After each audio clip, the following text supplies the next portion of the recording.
Hey there, friends. I know I can't be the only one that's seen this rash of mass shootings over the last week that the media has been perpetuating. They love these things. They salivate when they see these things. And we had another one last night. Memphis, Tennessee. One person is dead and 10 more injured overnight at two Whitehaven shootings Memphis police believe are related. No arrests have been made, and police say no suspect information is available. At 12:43 a.m. Sunday, police responded to the Live Lounge at 1482 East Shelby Drive, where they found two shooting victims. They were taken to Regional 1 Hospital in critical condition. 5 more shooting victims left the scene by private vehicles and arrived at area hospitals in non-critical condition. You guys can see here that the part of town that we're talking about in Memphis, as you can see, there's projects behind here. There's a pawn shop next door.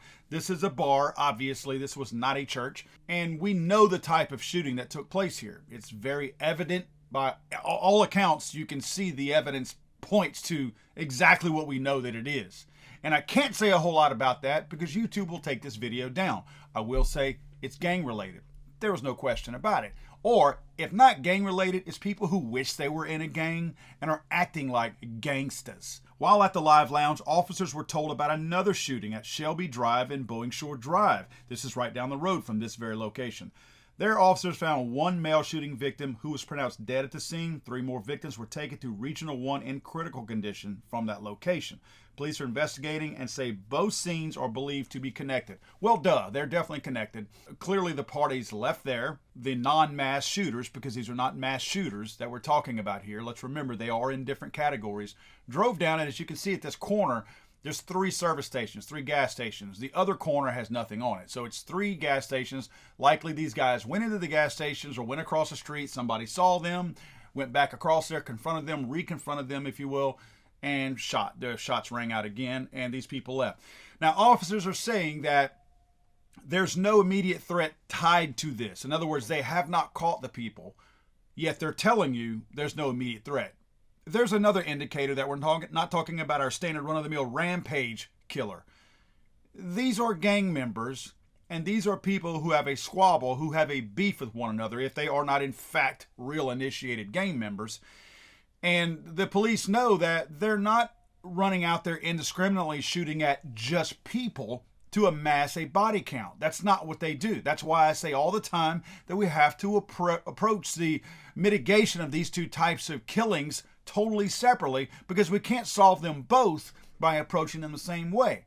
So these gang shootings, wannabe gangsters, whatever you want to call them, these guys went home, they went to sleep, they're going to wake up today, and their beef will start right back up again. But they're not looking for people to shoot who are just innocent and bystanders. They're looking for specific people who are on the, quote, other side that they want to shoot. Again, your average rampage shooter is approaching his crime in a totally different way. And we are being absolutely ignorant if we think that we can solve what they call gun violence the same way. Law enforcement doesn't even pretend that that's the issue. I don't care what your opinions of law enforcement are, but whenever you have these two types of shootings that come in, one is your sociopath who has just committed a rampage killing. Usually your rampage killer shoots himself or is shot because they're willing to go down in flames for their crime and during the commission of their crime and their murders. You always see that. I say always. That's not right to generalize like the left does. You usually see that in a sociopath who is trying to carry out a, quote, mass shooting, what I call rampage killing. The gang shooters don't do that. Usually a gang shooter goes down from another gang member who shoots them, or they get away. They're not trying to kill themselves.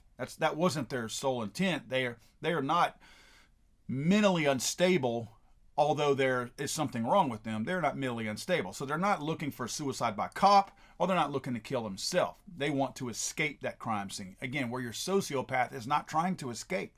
He will get killed or kill himself.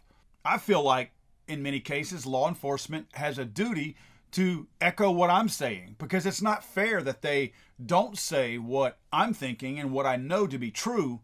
They should help the city. If people have that much confidence in law enforcement and what they say and what they believe, obviously politicians do, because politicians are always saying that only law enforcement should have guns, which is stupid. But if we have that much confidence in law enforcement, then law enforcement should take the lead on that and say that, no, this is not a mass shooting. This is a gang shooting. This is two groups that have a beef with one another. That's the right thing to do. Because if I were an ignorant person, just like a lot of America is, and I knew that 11 people were shot right down the road from my house and you had not collected the perpetrators, the people who did the shooting, I would be thinking in a normal manner that the danger is still out there and I am still in danger. Because if there was somebody on the loose that were indiscriminately trying to shoot a bunch of people, that is truly a threat that exists out there, because it doesn't matter who you are in relation to that person. If he sees you and contacts you, he's going to try to kill you. These guys in Memphis last night are not like that. Unless you're on the, again, other side, they don't care about you. They don't care, unless they're trying to steal something from you. They're not looking to just indiscriminately murder you. It's important that we see these as different types of crimes. We cannot continue to throw these in the same bucket. Oddly enough, you're going to see the media and the politicians do that. All of these just found their way into the exact same bucket. Monday morning, there's no doubt in my mind that you will see somebody in Washington, D.C. stand at a pulpit and preach to us about this rash of mass shootings out there, knowing full well the constituents that put them in office are the ones committing all of these crimes, and they do not bear the same resemblance. But yet they will use them to try to take whose guns away? Not the ones voting for them, mine and yours.